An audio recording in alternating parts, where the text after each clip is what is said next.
తమ్ముళ్ళు అయితే ఈ రోజు నేను మీకు ఒక యూనివర్సల్ ప్రాబ్లం చెప్తున్నాను అనమాట. అదేంటంటే చాలా మందికి కిడ్నీలో స్టోన్ వస్తుంది. కిడ్నీలో స్టోన్ అనగానే మనకి సైడ్ నా పెయిన్ వస్తుంది అనమాట. మీలో చాలా మందికి వచ్చి ఉంటుంది నాకు తెలిసినంత వరకు. ఓకేనా? అది రాకూడదు. కిడ్నీలో స్టోన్ ఎలా వస్తుంది అంటే మనం వాటర్ ఎక్కువగా కన్స్యూమ్ చేయకపోతే, వాటర్ ఎక్కువగా తాగకపోతే, మనం కన్స్యూమ్ చేయకపోతే వస్తుంది అనమాట. అందుకే పర్ డేకి 4 to 5 లీటర్స్ వాటర్ తాగండి అని చెప్పా. ఓకేనా? అలా చేసే వాళ్ళకి కిడ్నీలో స్టోన్ రాదు. ఓకే, కొంతమంది ఆల్రెడీ వచ్చేసి ఉంటుంది స్టోన్. ఎలా తగ్గించాలి ఏంటి అనే వాళ్ళు ఓకేనా ఎక్కువగా సప్లిమెంట్ యూజ్ చేస్తుంటారు. క్రియేటిన్ కానీ మల్టీవిటమిన్స్, ప్రోటీన్స్ ఇవన్నీ యూజ్ చేస్తుంటారు. వాళ్ళకి వచ్చి ఉంటుంది. అదే యూజ్ చేయకపోయినా సరే కొంతమంది నార్మల్ గా కూడా వస్తుంది అనమాట కిడ్నీలో స్టోన్. వాళ్ళు ఏం చేస్తారంటే డైలీ ఎర్లీ మార్నింగ్ రాడిష్ అంటారు, తెలుసు కదా, ముల్లంగి, అది కట్ చేసి జ్యూస్ చేసి తాగండి.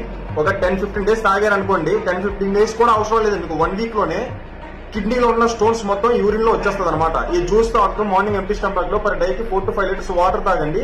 1 వీక్ లో మీ కిడ్నీలో స్టోన్ ఉన్నా సరే క్లియర్ అయిపోతుంది అనమాట. ఓకేనా? ఎంతవరకు అయితే అంతవరకు ఇది షేర్ చేయండి. అందరికి చాలా యూస్ పడుతుంది. యూనివర్సల్ ప్రాబ్లం అనమాట ఇది కిడ్నీలో స్టోన్ అనేది.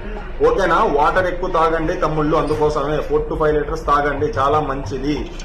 ఓకేనా?